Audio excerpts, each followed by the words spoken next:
A truck parked on the corner of a busy street can sell more food in 4 hours than some restaurants sell in an entire day, with a fraction of the overhead, a fraction of the staff, and the freedom to simply drive away the moment that location stops working. And somewhere across town, a nearly identical truck serving nearly identical food is quietly bleeding money every single week, its owner wondering how something that looked so simple on social media turned into one of the hardest businesses they've ever tried to run.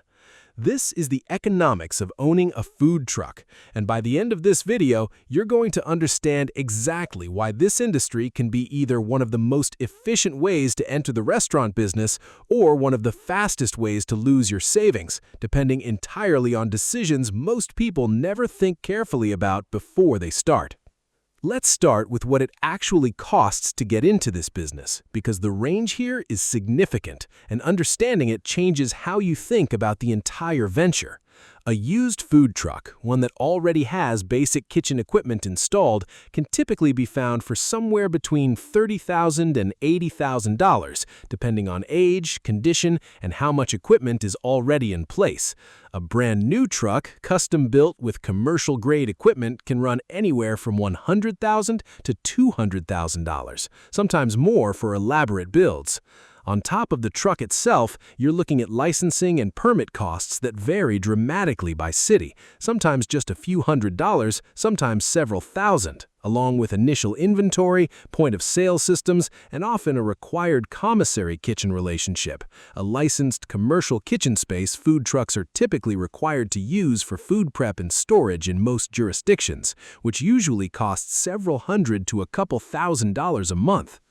So let's talk about what a food truck can actually generate in revenue, because this is where the appeal of this business becomes obvious. A well-located, well-run food truck serving a popular lunch crowd might sell somewhere between 100 and 300 meals in a single service at an average ticket price of $10 to $15. Do that math, and you're looking at somewhere between $1,000 and $4,500 in a single lunch service alone. Add an evening service at a bar, event, or food truck gathering, and a genuinely successful single truck can generate somewhere between $5,000 and $15,000 a week, which annualizes to somewhere between $250,000 and $750,000 a year in revenue. Numbers that sound almost unbelievable for a business that can be started with dramatically less capital than a traditional restaurant.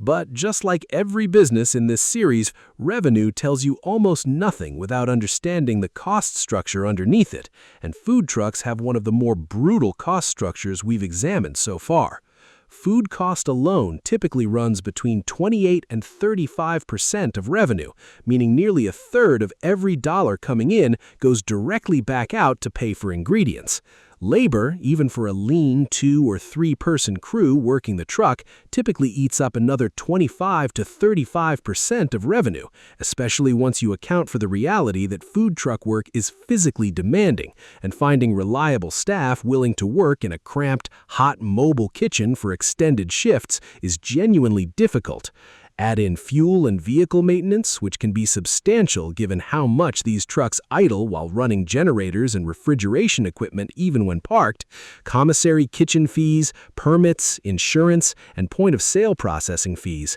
and the realistic profit margin on a well-run food truck typically lands somewhere between 6 and 15% of gross revenue, a genuinely thin margin compared to some of the other businesses we've covered in this series. This is exactly why the difference between a food truck that thrives and one that quietly fails almost never comes down to how good the food actually is. It comes down to location, and more specifically, the brutal, ongoing hunt for locations that generate enough consistent foot traffic to make the economics work. Unlike a restaurant with a fixed address that customers learn to seek out over time, a food truck's entire business model depends on physically being in the right place at the right time, day after day, which sounds simple until you understand just how competitive and complicated that hunt actually is. The best locations, busy downtown business districts during lunch hours, popular breweries with regular evening crowds, high-traffic events and festivals, are often either already claimed by established trucks with existing relationships or require navigating a genuinely confusing web of city permits, private property agreements, and sometimes direct payment to property owners or event organizers for the right to park there. Many successful truck owners spend nearly as much time and energy securing and maintaining good locations as they do actually cooking and serving food. And this is exactly the piece of the business that catches so many aspiring owners off guard, because nobody posts videos about the hours spent calling brewery owners and filling out city permit applications.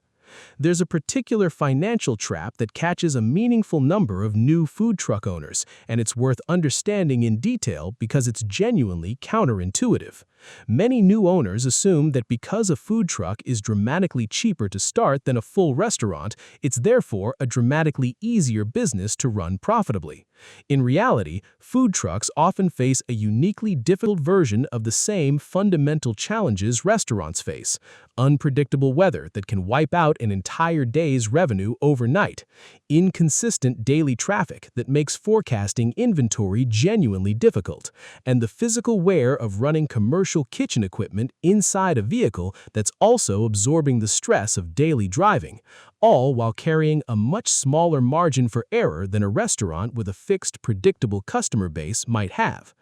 Let's talk about the seasonal and weather-related volatility specifically, because it's one of the most underestimated risks in this entire industry. A single rainy day, a heat wave, or an unexpected cold snap can dramatically reduce foot traffic at outdoor locations, sometimes cutting expected revenue by half or more, with essentially zero notice. Unlike a restaurant where customers might still venture out in bad weather since they're already headed somewhere enclosed and comfortable, food truck customers are frequently making a spontaneous, weather-dependent decision about whether to walk outside and stand in line at all. Successful operators build this volatility directly into their financial planning, maintaining cash reserves specifically to weather stretches of bad luck that have nothing to do with the quality of their food or their business decisions.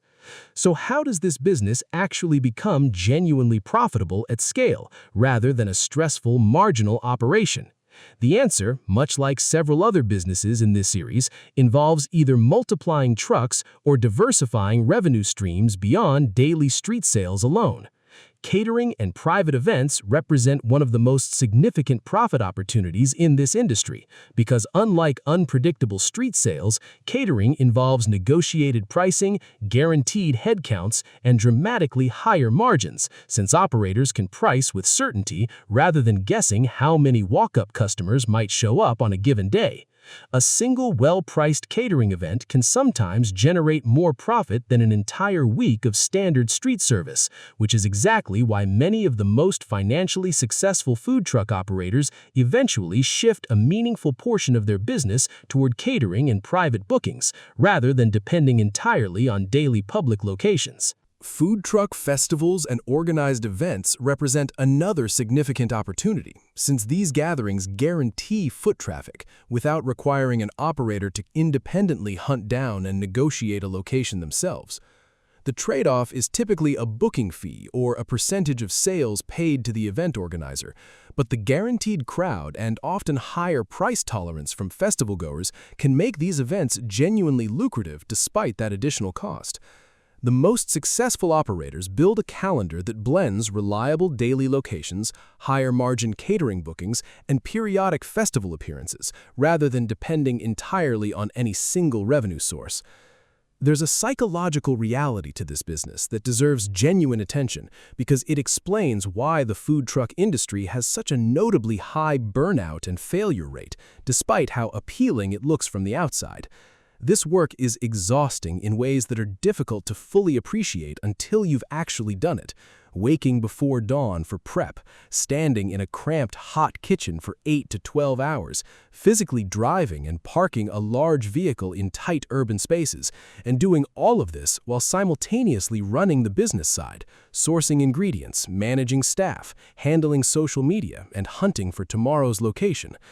Many owners who start this business because they love cooking discover that the actual job quickly becomes dominated by logistics, marketing, and operations, with far less time spent on the creative cooking that originally drew them into the industry in the first place. So, what actually separates the food truck operators building genuinely profitable, sustainable businesses from the ones who quietly close within their first 2 years, a failure rate that industry data consistently shows is uncomfortably high? It rarely comes down to the quality of the food alone, since plenty of genuinely excellent food trucks fail while mediocre ones survive through superior business execution. It comes down to disciplined location strategy, treating the hunt for good locations as seriously as any other core business function, rather than an afterthought. It comes down to genuine financial discipline, understanding real margins rather than getting seduced by impressive-looking daily revenue numbers that don't account for the substantial costs eating into them. And it comes down to diversification, building multiple revenue streams through catering, events, and reliable regular locations, rather than depending entirely on unpredictable daily street sales. So, does owning a food truck actually make financial sense? For someone willing to treat this as a genuinely demanding operational business, requiring real logistics skill, not just cooking talent, who builds disciplined location strategy and diversified revenue streams from the beginning, the answer can absolutely be yes, and it remains one of the more accessible entry points into food service ownership compared to the dramatically higher capital requirements of opening a traditional restaurant. For someone drawn primarily by the romantic appeal of cooking food they love and being their own boss, without fully appreciating the brutal logistics, thin margins, and physical demands underneath that appeal, this industry can become an expensive, exhausting lesson in exactly how much genuine business operation sits underneath what looks like a simple, glamorous business on social media.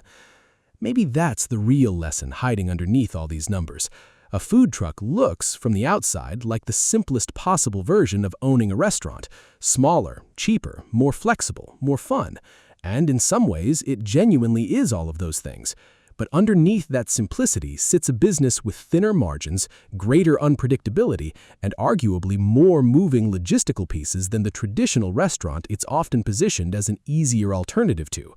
The truck can drive away from a bad location. It just can't drive away from the fundamental economics of running a food business, and understanding those economics long before the first customer ever places an order is exactly what separates the operators who build something real from the ones who quietly become a cautionary story shared in someone else's video.